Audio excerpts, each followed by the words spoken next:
श्रीनगर पहुंचा तो बादल छा रहे थे। हवाई अड्डे से सीधा अपने होटल पहुंचा। मैनेजर ने मुस्कुराते हुए पूछा, गुलमर्ग की सैर कैसी रही? मैंने नाक सुकेड़ते हुए कहा, बस जुकाम हो गया है, वहाँ बहुत ठंड थी। उसने मुझे 2 खत दिए। आपकी डाक आई थी सर। दोनों खत मेरी मंगेतर सुजाता के थे। उसने पहले तो सख्त गिला किया था कि मेरी तरफ से उसे कोई खत नहीं लिखा गया। फोन भी मैंने नहीं किया और फिर लिखा था कि माताजी की तबीयत ठीक नहीं, मैं वापस आ जाऊं। अब मेरा श्रीनगर में कोई काम नहीं था। चुनाचे उसी रोज मुझे शाम की फ्लाइट में जगह मिल गई। रात हो चुकी थी जब दिल्ली पहुंचा। अपने मोती नगर वाले छोटे से बंगला नुमा मकान में पहुंचा तो नौकरानी ने बताया कि माताजी को दिल का दौरा पड़ा था, वो अस्पताल में है। मैंने परेशानी का इजहार किया और गाड़ी निकाल कर सीधा अस्पताल पहुंचा। वहाँ सुजाता, कृष्णा कुमारी, सुजाता के माता पिता, कृष्णा कुमारी का जौहरी खावंद, कृष्णा कुमारी की सास और ससुर भी मौजूद थे। मैंने अंदाजा लगा लिया कि बूढ़ी औरत मरने वाली है। माताजी पर 2 रोज पहले दिल का शदीद दौरा पड़ा था और वो तब से बेहोश पड़ी थी। उसी रात माताजी परलोक से धार गई। मैं उनकी लाश से लिपट कर रोता रहा और जितने आंसू बहा सकता था बहाता रहा।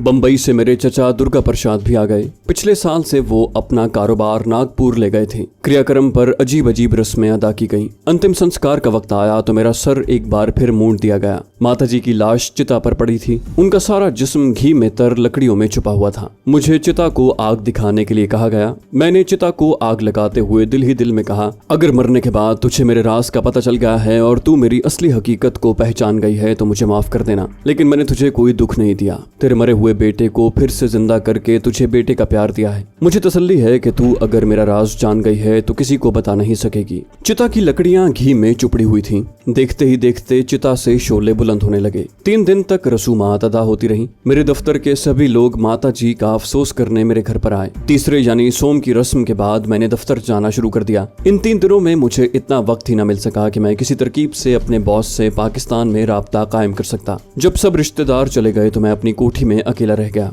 मैंने आजादी का सांस लिया। अब अगर मुझे कहीं से वायरलेस सेट मिल जाता तो मैं बड़ी बेफिक्री के साथ अपने बॉस से बातचीत कर सकता था। मैंने वायरलेस सेट के हुसूल के लिए खुफिया तौर पर तगोदो शुरू कर दी। ये काम बड़ा नाजुक था। जरा सी बेएहतियाती मुझे भयानक सूरत हाल से 2-4 कर सकती थी। दिल्ली में अपना सिफारत खाना इस सिलसिले में मेरी बड़ी मदद कर सकता था, मगर मुझे अपने सिफारत खाने का रुख करने से सख्ती से मना कर दिया गया था। इसी जुस्तजू में एक रोज मैं नई दिल्ली कनॉट प्लेस की एक रेडियो की बहुत बड़ी दुकान में गया तो वहाँ एक वायरलेस सेट पड़ा देखकर चौंका। पहले मैं रेडियो और टीवी सेट देखता रहा, फिर दुकानदार से पूछा कि आप वायरलेस सेट भी फरोख्त करते हैं? इस पर दुकानदार ने मुस्कुरा कर कहा, नहीं महाशय जी, ये तो महकमा मौसमियात वालों का है, मुरम्मत के लिए आया है। अचानक मेरे जहन में एक स्कीम बेदार हो गई। दुकान बहुत आलीशान थी। लाखों का सामान पड़ा हुआ था। सेल्समैन चल फिर कर ग्राहकों को टीवी सेट वगैरह दिखा रहे थे। दुकानदार भारी भरकम उधेड़ उमर लाला था। शक्ल से कम हिम्मती टपकती थी। बहुत जल्द मेरे काबू में आ सकता था। उस वक्त काउंटर पर हम दोनों के अलावा और कोई नहीं था। वो फोन करने लगा। मैंने सिगरेट सुलगा लिया।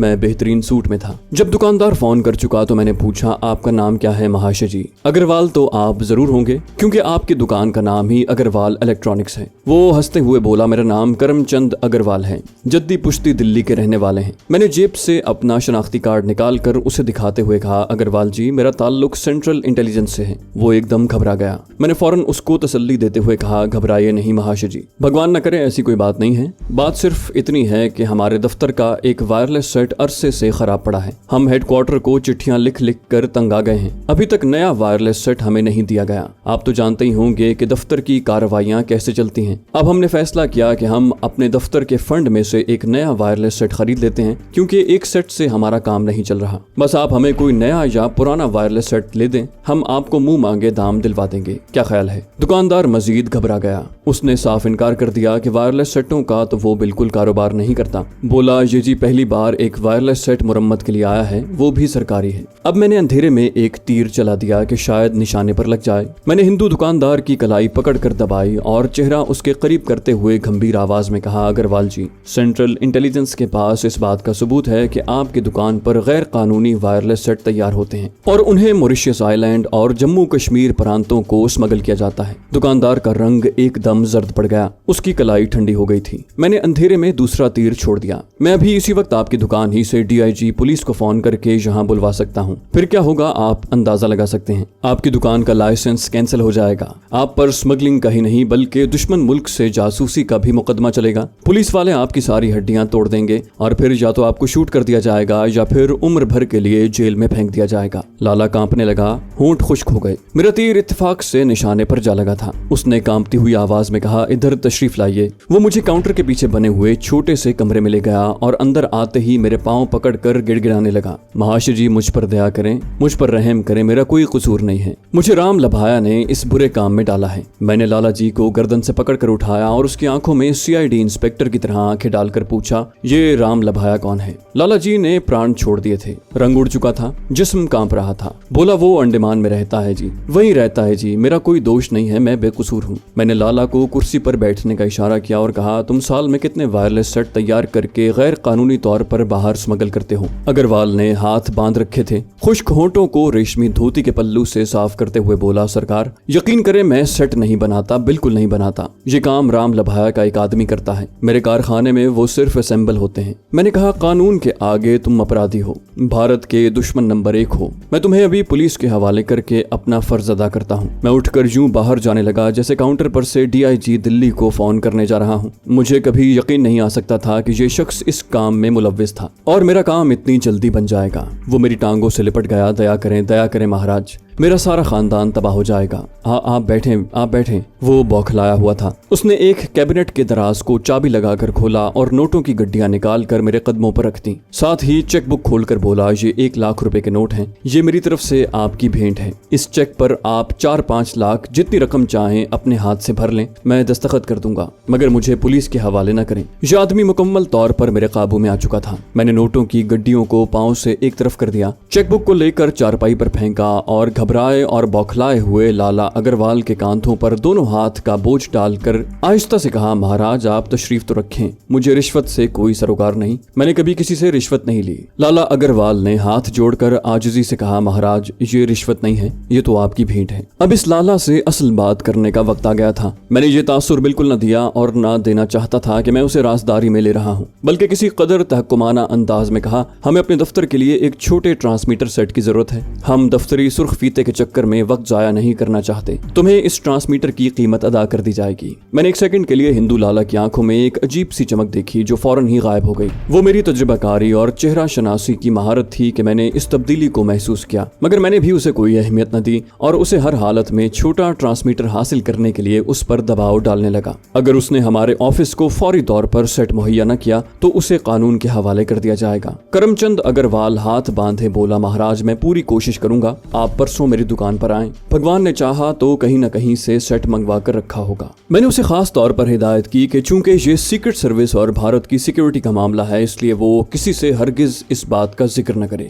इस हिंदू लाला के सर से जैसे एक बोझ उतर गया था। मैं देख रहा था कि पहले वो जिस कदर घबराया हुआ था, अब उसके चेहरे पर तमानियत सी थी। मैंने उसे भी कोई अहमियत न दी। मेरा काम हो गया था। मुझे ट्रांसमीटर सेट की अशद जरूरत थी। अपने एजेंट से मिलने की बज़ाहिर कोई सूरत दिखाई नहीं देती थी। मेरा शिवाजी ट्रेनिंग स्कूल वाला मिशन नाकाम हो गया था। अपने बॉस से राब्ता बेहद जरूरी था। ये मेरा कौमी और मनसबी फर्ज भी था। करमचंद अग्रवाल ने मुझे यकीन दिलाया था कि वो किसी से भी इसका जिक्र नहीं करेगा। महाराज हम तो आपके दास हैं, जो हुक्म देंगे वैसा ही होगा। मैं बड़ा खुश था कि मेरा काम बन गया। गाड़ी में बैठकर वापस अपनी कोठी में आ गया। दूसरे रोज दफ्तर गया तो मुझे सेक्रेटरी नंबर 2 तिवाड़ी ने अपने कमरे में बुला लिया। मैं उसके कमरे में गया तो वो दीवार की तरफ पुष्ट किए खड़ा था। उस दीवार पर भारत का एक बहुत बड़ा नक्शा लटक रहा था। वो मेरी तरफ देखे बगैर बोला, अभी अभी प्राइम मिनिस्टर हाउस से चीफ इंटेलिजेंस ऑफिसर टंडन का फोन आया था, उन्हें तुमसे कोई बात करनी है। फिर मेरी तरफ पलट कर कहने लगा, बेहतर है कि तुम अभी चले जाओ। सेक्रेटरी तिवाड़ी का चेहरा संजीदा था। मेरा माथा ठनका, कहीं मुझसे कोई भूल तो नहीं हो गई।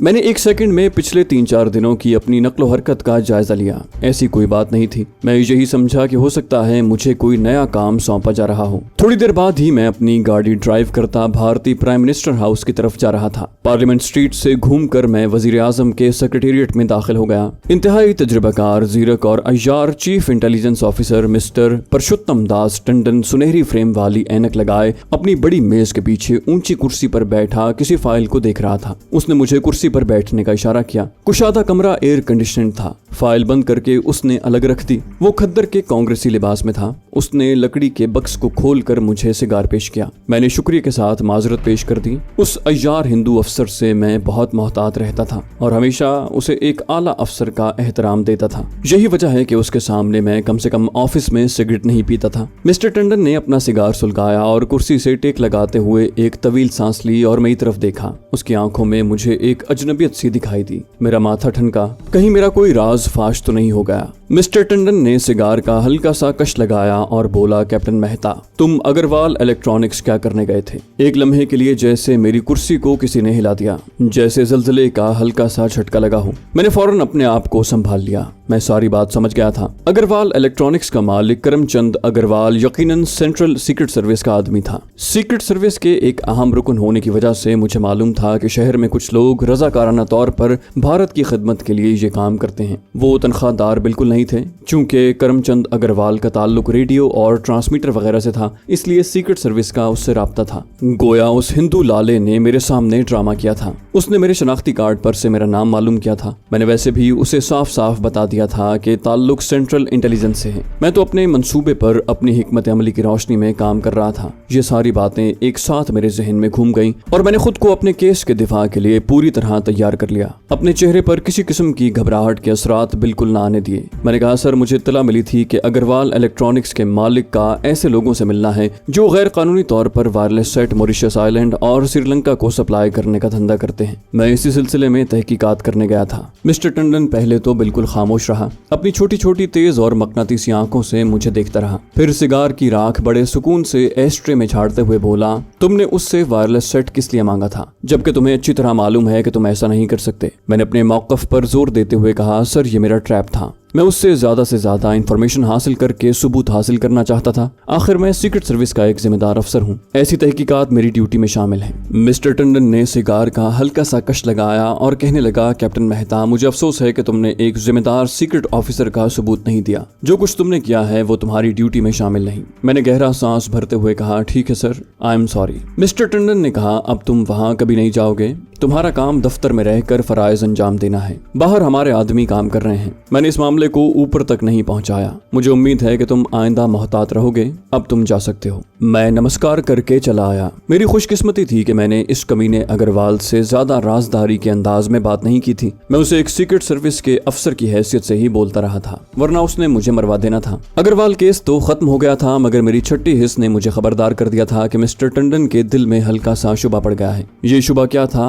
वो क्या सोच रहा था, इस बारे में वाज़े तौर पर मैं कुछ नहीं कह सकता था। मैंने बेहद मोहतात रहने का फैसला कर लिया। वायरलेस सेट यानी ट्रांसमीटर हासिल करने का मसला अभी तक हल तलब था और मुझे बॉस से फौरी राब्ते की जरूरत थी। लेकिन हालात के पेश नजर मैंने कुछ देर के लिए खामोश रहने का ही फैसला किया। एक हफ्ता खामोशी से गुजर गया। इस दौरान दिल्ली में अपने एजेंट ने भी मुझसे राब्ता पैदा करने की कोशिश न की। 2 बार शाम के वक्त मैं सैर के बहाने किले के सामने वाले मैदान की तरफ भी गया। उसी जगह मुझे अपना एजेंट मजजूब की सूरत में मिला था, लेकिन वो मुझे कहीं दिखाई न दिया। मैंने अपने आप को दफ्तर के काम में लगा लिया। वक्त पर दफ्तर जाता, काम करता, सबसे मिलता, शाम को वापस अपनी कोठी में आ जाता। दिन में एक आध बार सुजाता का फोन आता। कभी शाम को वो अपनी माता जी के साथ भी आ जाती। थोड़ी देर बैठकर बातें करती और चली जाती। मुझसे शादी पर उसका इसरार बढ़ गया था। मैं हर बार कोई न कोई बहाना बनाकर उसे टाल देता। इसी तरह 15-20 दिन गुजर गए। एक दिन मैं दफ्तर में बैठा काम कर रहा था कि सुजाता का फोन आ गया। कहने लगी, आज शाम अशोका के लॉन में बैठकर कॉफी पीने को जी चाहता है। दफ्तर से निकल कर मेरे यहाँ आ जाना, आज मैं जल्दी घर जा रही हूँ। मुझे क्या एतराज हो सकता था। उन दिनों वैसे भी मैं एक तरह से खाली ज़हन सा होकर रह गया था। सोचा चलो जरा सुजाता के साथ ही जी बहल जाएगा। शादी के सिलसिले में मैंने उसे समझा दिया था कि 1 साल तक मेरी तरक्की होने वाली है। दफ्तर से फारिग होने के बाद मैंने गाड़ी निकाली और सुजाता के बंगले पर पहुंच गया। उसकी माता जी ने मेरा स्वागत किया। सुजाता पहले से ही तैयार थी। हम गाड़ी में बैठकर अशोका होटल आ गए। मैंने महसूस किया कि सुजाता कुछ परेशान सी है, जैसे वो मुझसे कुछ कहना चाहती हो, मगर उसे बात करने के लिए मौजू अल्फाज न मिल रहे हों या वो मौके का इंतजार कर रही हो। मैंने भी कुरेदने की कोशिश न की, लेकिन दिल में सोचता रहा कि सुजाता के जहन में क्या है। कभी उसके साहब साबिक आशिक अरुण की तरफ ख्याल जाता कि कहीं उसने कोई नया शोशा न छोड़ दिया हो। हम होटल के अकबी लॉन में एक रंगीन बड़ी पिकनिक अम्ब्रेला के नीचे कुर्सियों पर बैठे थे। मौसम खुशगवार था और ठंडी हवा चल रही थी। बरसात का मौसम शुरू होने में ज्यादा देर नहीं थी। जब तक बैरा कॉफी नहीं लाया, सुजाता इधर उधर की बातें करती रही। जब बैरा चला गया तो सुजाता ने कॉफी बनाते हुए कहा, किशन, मुझे तुमसे एक बड़ी जरूरी बात करनी है। मैं होशियार हो गया। सोचा जरूर शादी का अल्टीमेटम देगी। मैंने सिगरेट सुलगाते हुए कहा, जरूर करो, मैं सुन रहा हूँ। सुजाता चुप हो गई। कॉफी की प्याली मेरे सामने रखने के बाद वो अपनी कॉफी की प्याली में आहिस्ता आहिस्ता चम्मच हिला रही थी। मेरी नजरें उसके चेहरे पर जमी हुई थी। उसके चेहरे पर जो एक गहरा तजस्सुस था, उससे साफ पता चल रहा था कि बात शादी की नहीं है। मैं भी सख्त तजस्सुस के आलम में था कि आखिर ये क्या बात करना चाहती है। उसके बाद जो कुछ सुजाता ने मुझे बताया उसके बारे में मुझे गुमान भी नहीं हो सकता था।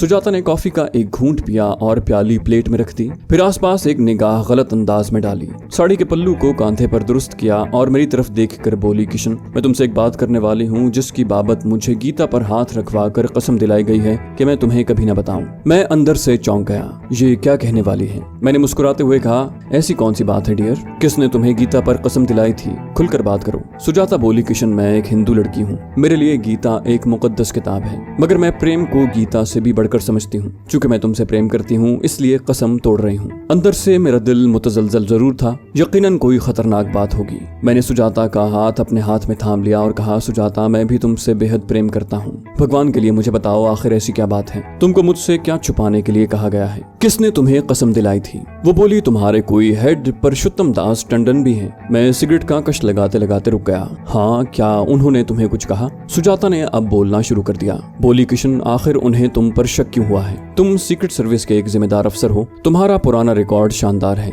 तुम भारत माता के जाले सपूत हो। महकमे में तुम्हारी कारकर्दगी हमेशा शानदार रही है। फिर तुम्हारे बॉस ने तुम पर शक क्यों किया? एक लम्हे के लिए मैं अपनी जगह से हिल गया। मैं बात की तह तक पहुंच गया था, मगर अपने चेहरे पर ताज्जुब और इस्तफसार के और किसी किस्म के तासुर को न आने दिया। टंडन साहब को मुझ पर क्या शक हुआ है? तुम खुलकर बात क्यों नहीं करती? सुजाता ने कहा, आज सुबह टंडन साहब ने खास तौर पर मुझसे मुलाकात की थी। मैं तो उन्हें भी नहीं जानती थी। उन्होंने मुझे अपने ऑफिस में बुलवाया और भारतीय तिरंगे में लिपटी हुई गीता को मेरे सामने रख दिया और बोले, सुजाता बेटी, ये गीता है। इस पर हाथ रख कर धर्म और अपने देश के नाम पर कसम खाओ कि जो बातें मेरे और तुम्हारे दरमियान होंगी इसका जिक्र तुम किसी से नहीं करोगी। मैंने बहुत पूछा कि आखिर ऐसी कौन सी बात है जो वो मुझसे करने वाले हैं। इस पर टंडन साहब ने कहा, बेटी, ये नेशनल सिक्योरिटी का मामला है। तब मैंने गीता पर हाथ रख कर वचन दिया कि वहाँ जो भी गुफ्तगू होगी उसका जिक्र मैं किसी से नहीं करूंगी। फिर टंडन साहब ने मुझे कहा, बेटी, तुम जानती हो कि हमारा सेंट्रल इंटेलिजेंस का महकमा है और हम पर खुसूसी तौर पर प्राइम मिनिस्टर और राजधानी के अलावा पूरे भारतवर्ष की सिक्योरिटी की जिम्मेदारी है। हम अगर मुल्क में दुश्मनों के एजेंटों का सुराग लगाने में लगे रहते हैं और उन्हें गिरफ्तार करके पुलिस के हवाले करते हैं तो खुद अपने स्टाफ की भी साल में एक बार खुफिया तौर पर स्क्रूटनी करते हैं। इसका मतलब ये नहीं होता कि हमें अपने स्टाफ के किसी मेंबर पर शक है,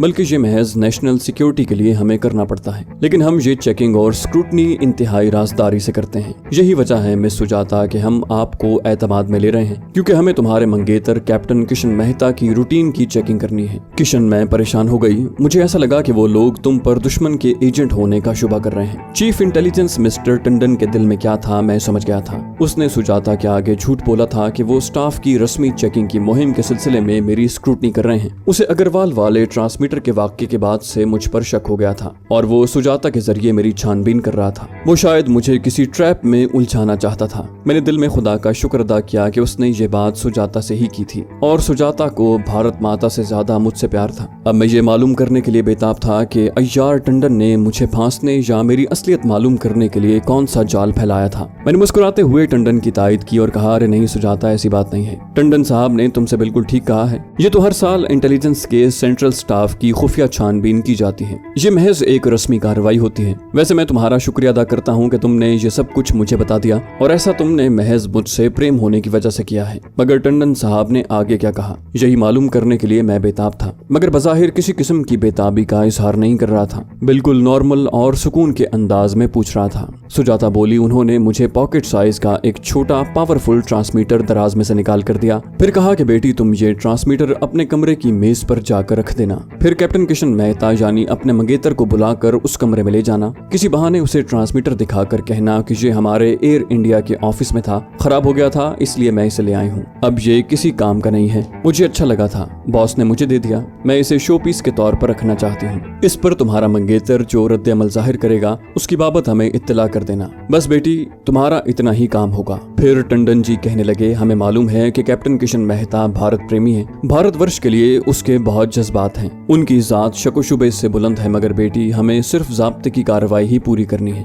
तुम सुनकर हैरान होगी कि ऐसी चेकिंग तो खुद मेरी भी खुफिया तौर पर की जाती है। नेशनल सिक्योरिटी के लिए हमें ऐसा ही करना होता है। सुजाता एक लम्हे के लिए खामोश हो गई। उसने कॉफी का दूसरा घूंट अभी तक नहीं पिया था। एक बार फिर अपने खुश्क होंठों पर जबान फेर कर बोली, उन्होंने ट्रांसमीटर लिफाफे में डालकर मुझे दे दिया। एक बार फिर उन्होंने भारत माता और गीता के नाम पर मुझसे कसम ली कि मैं इस राज को अपने सीने में हमेशा के लिए दफन कर लूं। मैंने वो ट्रांसमीटर लाकर अपने कमरे में रख दिया। जब तुम हमारे घर आए थे तो ट्रांसमीटर मेरे कमरे की मेज पर पड़ा था, मगर मैंने फैसला कर लिया कि तुमसे कोई बात नहीं छुपाऊंगी। फिर उसने मेरा हाथ थाम लिया। सुजाता का हाथ ठंडा हो रहा था। बेचारी वाकई मुझसे प्रेम करती थी। कहने लगी, किशन मुझे बताओ इसमें कोई गड़बड़ की बात तो नहीं है ना? मुझ पर टंडन की सारी स्कीम वाजे हो गई थी। टंडन के दिल में क्या था मुझे उसका इल्म हो गया था। मैंने दिल में एक बार फिर खुदा का शुक्र अदा किया कि सुजाता के प्रेम ने मुझे बहुत बड़ी तबाही से बचा लिया था, वरना ये यकीनी बात थी कि सुजाता के कमरे में ट्रांसमीटर देखकर मैं किसी बहाने से उसे अपने साथ कोठी में ले जाता और फिर रात को 10 बजे के बाद पाकिस्तान में अपने बॉस से राब्ता कायम करता।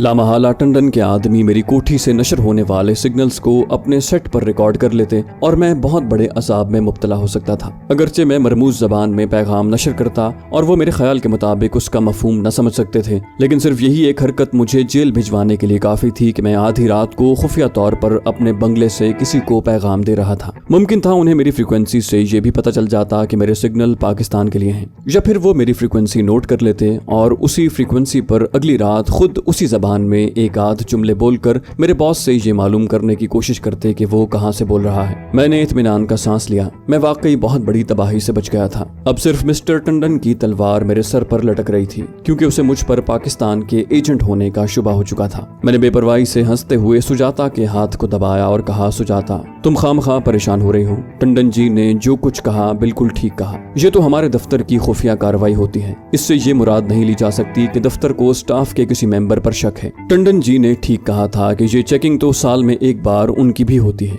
अच्छा अब इन बातों को भूल जाओ, कोई और बात करो। सुजाता ने जल्दी से कहा, किशन तुम किसी को न बताना कि मैंने तुमसे ये बात की थी। मैंने हल्का सा कहका लगाया और कहा, मैं कोई पागल हूँ कि किसी से जिक्र करूंगा। चलो डार्लिंग अब इन बातों को जहन से निकाल दो। टंडन साहब जब तुम्हें बुलाकर ट्रांसमीटर के बारे में मेरा रद्द अमल दरियाफ्त करेंगे तो कह देना कि मैंने इसमें किसी किस्म की दिलचस्पी नहीं ली थी।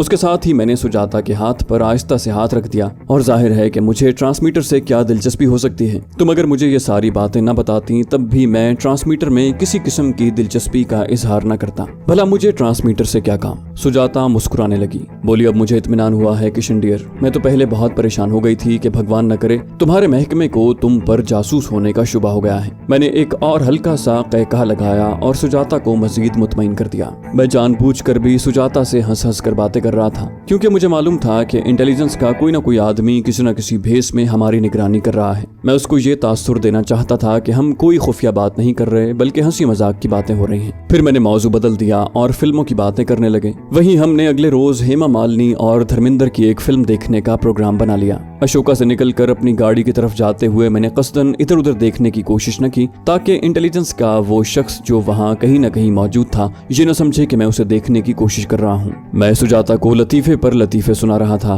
और वो बहुत हंस रही थी, लेकिन अंदर से मेरा दिल फिक्र व तशवीश की गहराइयों में डूब गया था।